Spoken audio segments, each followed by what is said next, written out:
What's up, everybody? Fellow travelers, fellow Tolkienites, how we doing out there?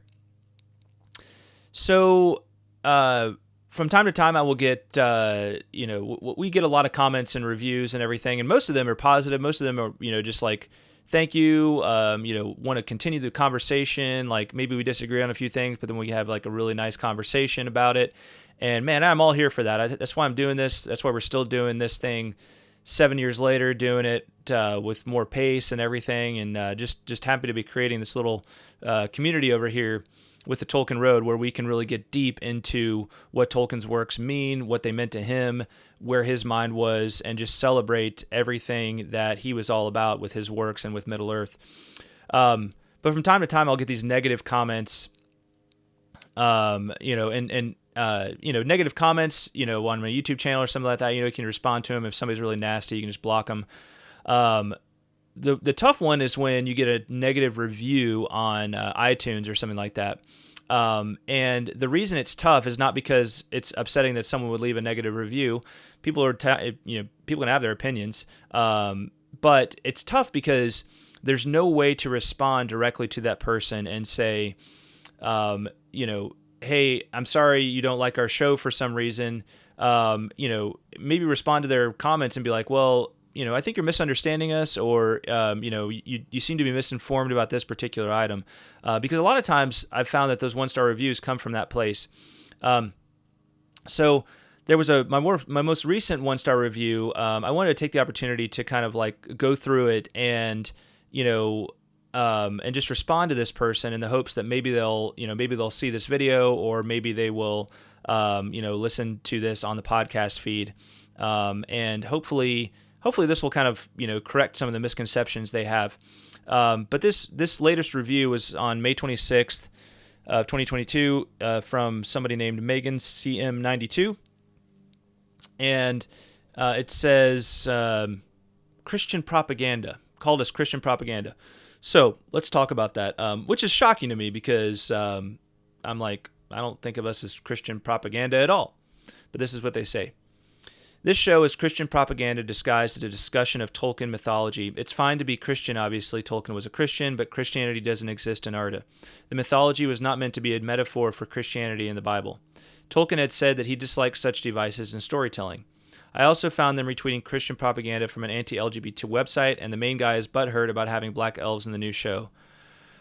And then a laughing, laughing emoji. So let me just respond to those last two assertions there. I have no idea what the retweeting Christian propaganda from an anti-LGBT website is all about. So just don't know. And the main guy is butthurt about having black elves in the new show. Well, I think if you'd actually listened to me and paid attention, you know that I'm actually open-minded to having black elves in the show. We'll see how it all pans out, but I've talked about that in other videos. So I'm sorry, you're just misinformed on that one. But let's deal with the substance of this and the main accusation, which is that we're Christian propaganda. And let me kind of deconstruct what they've got here, kind of parse it, so we can have a meaningful and direct conversation on this. So the mythology was not meant to be a metaphor for Christianity in the Bible. Tolkien had said that he dislikes such devices in storytelling. So I would challenge this person to show me one place where I have said the mythology is meant to be a metaphor for Christianity in the Bible. I mean, I've done a lot of episodes. I've done, we've been around since 2015. I don't think I've ever said that. In fact, I probably have said the opposite of that several times, right? Because it's clear that Tolkien was not making a Pilgrim's Progress style allegory of the Christian story.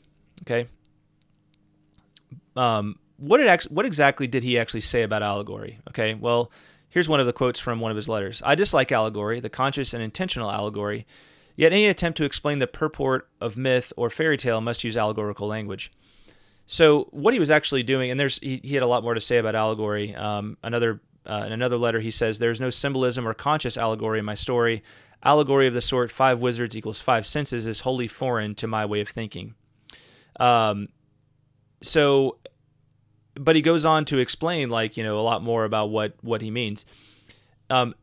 Tolkien understood that allegory is just something that happens with storytelling. Okay, so it's not that he just was like, no allegory whatsoever. Absolutely not. What he was saying was that there's not this like one-to-one kind of corny symbolism, of, like wink, wink, Frodo is really Jesus. Wink, wink, the ring is really sin or something like that, right? Or wink, wink, Sauron is the devil, right? Like nothing, that's not what Tolkien was doing. And I have acknowledged that from the beginning of doing this podcast, okay? I talk about that in my very first the book that I wrote before I even started this podcast, Tolkien's Requiem. So, you're just off base, I'm afraid, right? I'm not sure what you listen to. That's the other frustrating thing about these is you don't know what somebody actually listened to when they come back with these kinds of reviews. So it's like, well, I wish I could go back and respond to the exact episode where you thought you heard this. But, anyway, I digress. But anyway, we've never claimed that Tolkien is actually like, making an allegory or a metaphor or anything like that of Christianity or the Bible with this. However, what Tolkien is actually doing is far more interesting than that. But let's make something very clear from the very beginning. Tolkien himself was the one who said, "The Lord of the Rings is, of course, a fundamentally religious and Catholic work. Unconsciously so at first, but consciously in the revision." All right? That's Tolkien. I'm sorry, but Tolkien said that. So if you're going to accuse anybody of Christian propaganda, based on that, you'd accuse Tolkien of Christian propaganda. But if you kind of expand out, you'll understand that, like, well, that's not exactly what Tolkien was doing. Again, he was not trying to tell a Christian story in disguise. Okay, that's not what he was doing. But really what he was doing was he was trying to tell a pre-Christian, he was trying to create a pre-Christian mythology, okay? The mythology of Middle-earth is meant to take place in our world before the coming of Christ. And in many ways to foreshadow the coming of Christ. To talk about the battle between good and evil, all right, in a world before Christ has arrived. Okay, well, how do we know that?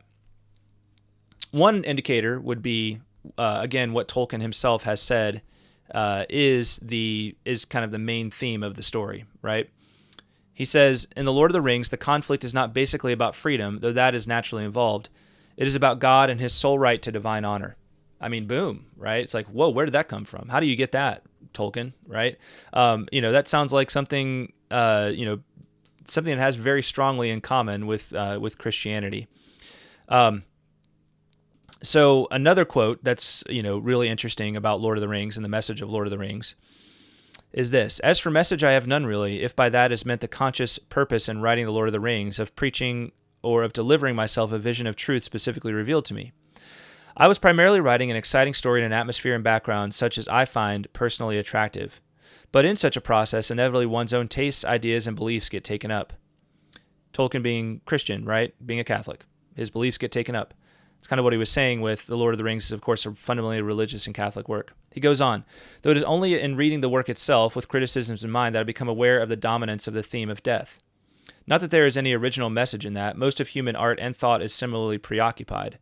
But certainly death is not an enemy. I said, or meant to say, that the message was the hideous peril of confusing true immortality with limitless serial longevity. Freedom from time and clinging to time. The confusion is the work of the enemy and one of the chief causes of human disaster. Compare the death of Aragorn with a ringwraith. The elves call death the gift of God to men. Their temptation is different, towards a fainéant melancholy burdened with memory, leading to an attempt to halt time." Okay? So, Tolkien calls out there that it's like the story is about trying to escape death, okay? But there's two paths that people try, right? There's the path of like kind of limitless serial longevity is what he said, and that's the bad way, right? That's what leads to ring wraiths, okay? The other way is achieving true mortality. How does one do that? Because we all have within us this seed that wants to live forever, right? This inner part of us that wants to live forever, okay? And Tolkien had that. Tolkien very much had that. Tolkien faced a lot of death when he was young. He lost a lot of people who were dear to him when he was young. He saw a lot of horrors and war when he was young. And this kind of haunted him throughout the rest of his life. So we find, what is Christianity? But it's a religion about the escape from death. Okay, if you don't already know this, Christianity is not the end of Christianity is not to go to heaven and sit on a cloud playing a harp forever. The end of Christianity is to be resurrected at the end of time and to get your body back in the new heavens and the new earth and in the deathless realm, right? The true, glorious, ongoing, deathless realm, right? Okay, that's the end goal. Another way we see the connection between Christianity and Lord of the Rings is with the date of March 25th being the destruction of the One Ring. All right, so the One Ring is destroyed on March 25th. March 25th is also the date that Christ was incarnate. All right, it's the date we celebrate the Feast of the Annunciation, which is when Gabriel came to Mary and announced to her that she would conceive by the Holy Spirit, right? So that is the date of the incarnation, kind of on fairy stories, Tolkien explains that as the eucatastrophe of man's history, right? When Christ became man. And then the eucatastrophe of Christ's story is the crucifixion, right? Which is also historically often attributed to March 25th. So we have that tied together, okay? We also have in one of the later volumes of the History of Middle Earth this obscure story, this obscure dialogue between Finrod, one of the famous elves of the First Age, and Andreth, a woman, right, a mortal woman. And in this dialogue, Finrod actually foreshadows and kind of predicts that Iluvatar, in order to overcome evil, finally, Iluvatar will end up becoming incarnate. Will end up entering into the story to defeat evil once and for all. Okay, what does that sound like? Well, it sounds an awful lot like the incarnation in Christianity. Okay, so these are just some of the examples of how we tie these things together. I haven't even gotten into the idea that Numenor, has this religion that they're given by the Valar, where they worship Iluvatar, the one god. They have a monotheistic religion where they worship Iluvatar on the top of the Middle Tarma. The Valar worship Iluvatar on Tanaquil, right, in Aman, and they encourage all of the people of Valinor to do the same. Okay, so we actually have monotheistic religion, the worship of the one true God, in both Valinor and in Numenor. Okay, and Tolkien speaks to this in various places. Finally, even in the Lord of the Rings, we see the remnants that some people who are descendant from Numenor still carry out the religion of Numenor.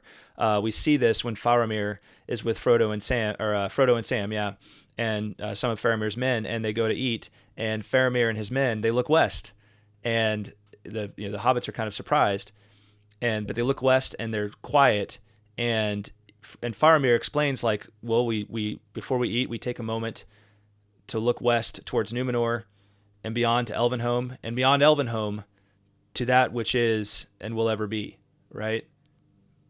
I mean, that sounds an awful lot like eternity, right? Again, so, I'm not here to say that, like, Lord of the Rings is just like, it's every page is like, Jesus is mentioned on every page. That's I've never claimed that, and that's not where I'm coming from. But what I will say is that Tolkien meant it when he said this is a fundamentally religious and Catholic work. Okay, and he was only discovering that more and more as he went along in his life. Okay, so Megan CM92, I hope you get a chance to watch this, listen to this, and I encourage you to come interact on the YouTube channel or wherever you can find me, TolkienRoadPodcast@gmail.com, if you want to do it in private.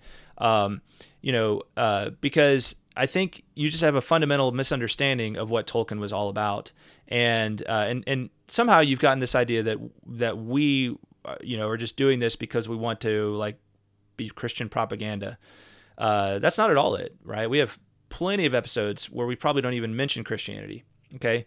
But we are all about understanding the mind of Tolkien, understanding where he was coming from as he wrote these incredible works. We are about the work, the mind of Tolkien. That's all, okay?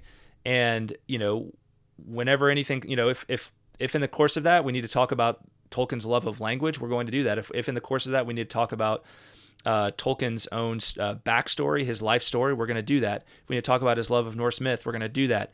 If we need to talk about the fact that he was just a devout Catholic all of his life and his religion meant a lot to him and it came out in his writing, we're going to do that, right? Because we love Tolkien. That's what we exist to do. Hey, everybody, so if you're this far, you probably like this video. So please hit that like button. Subscribe to this channel if you haven't already. Let me know what you think. Drop me a comment below. Do you agree, disagree? Do you think we're still Christian propaganda? If you do, I mean, make the case. Just don't be a jerk about it, right? Finally, hey, if you guys really like this, I'd encourage you to hit that thanks button that's right below this video on YouTube and, leave us a tip, right? Leave us a tip and just say thanks, because, the more people do that, the more people support us financially, the more we're able to do this, the more we're able to spend time, making videos of this nature, making new podcast episodes. And, we really, we're all about over here unpacking the works of Tolkien and really understand deeply where he was coming from. I am a person who has been changed deeply by the writings of Tolkien. And all I really want to do with this podcast is just point to what he wanted, right? That's the thing that's most important to me. So please hit that thanks and just consider making a donation to the channel. And if you're listening somewhere, you can also, if you want to make an ongoing donation, you become a patron. You go to patreon.com/TolkienRoad. We'll have that link, in the notes, both the audio and the video here. So anyway, I hope Megan CM92, if you're listening to this, look, no hard feelings on my part. I think you're not the first person to misunderstand what we're trying to do here. And if you'd like to continue the conversation, I encourage you to do so. Reach out to me in whatever way you can find me. It's not too hard. So, thanks for watching, everybody, and we'll talk at you next time. Bye-bye.